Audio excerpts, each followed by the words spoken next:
We would not be here today if we did not believe that the value of continuity of life on Earth, and that it is under serious threat. I have no doubt that we all agree that these threats are global in nature, and that their solution calls for collective global action. That the only way forward to make any progress in addressing these challenges is by acting together as one global family. But sadly, in spite of our ongoing rhetoric, we have, up to this moment, remained unable to achieve what we set out to accomplish, simply because it has not been convenient. But giving up the quest is not an option, because the future we want for our children and our children's children is at stake. We are consistently repeating the mistake of believing that the ongoing discussions, negotiations on global challenges such as sustainable development and climate change are just another opportunity to protect and to ensure that our levels of gross domestic product are not put in jeopardy by any remedies proposed or binding agreements concluded to address these issues.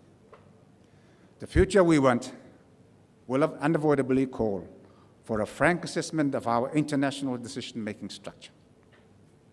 It requires bold but rational political commitment on a global scale.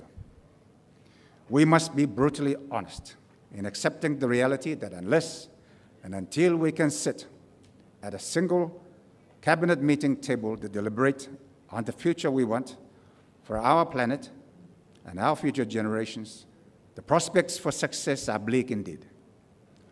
Once again, I pose the question, whose interests are we pursuing?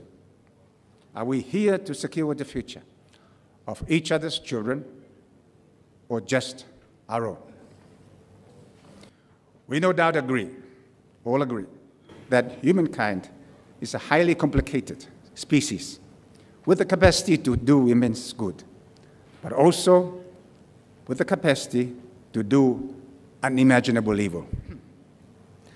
I believe that the future we want must acknowledge and address the special needs of those at the extreme end of the vulnerability scale.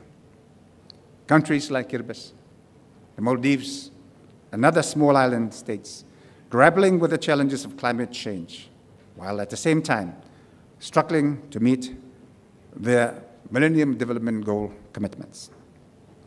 For countries on the front line of the climate change challenge, sustainable development and climate change are inseparable.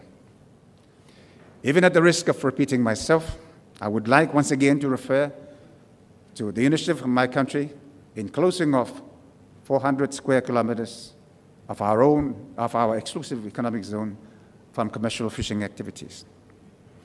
The Phoenix Islands Protected Area, PIPA, is our contribution to global oceans conservation efforts, which has now been listed as a World Heritage Site by UNESCO. Following on from that, in 2010, the Pacific Oceanscape was adopted as a regional initiative of the Pacific Island nations. In 2011 and 2012, other Pacific countries, including the Cook Islands, New Caledonia, Tokelau, Australia, and the adjoining Pacific waters of the United States, have since been designated as marine protected areas as components of the Pacific Oceanscape. At the Rio Plus 20 conference, the World Bank also launched the Global Oceans Partnership Program, thereby adding momentum to what began as a small national initiative. The momentum is growing as more countries in the Pacific, and indeed in other parts of the world, are considering making similar commitments. I dream of having a broad, without details, a broad agreement on issues over which there is consensus, being based on science.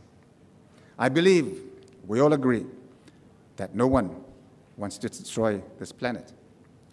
Based on this broad consensus, I believe we could examine existing international agreements with the objective of adding climate change and sustainable development components where there are none, or giving greater force to those clauses drafted by those visionary people who at the time had no conclusive information on the challenges of climate change that we now know today.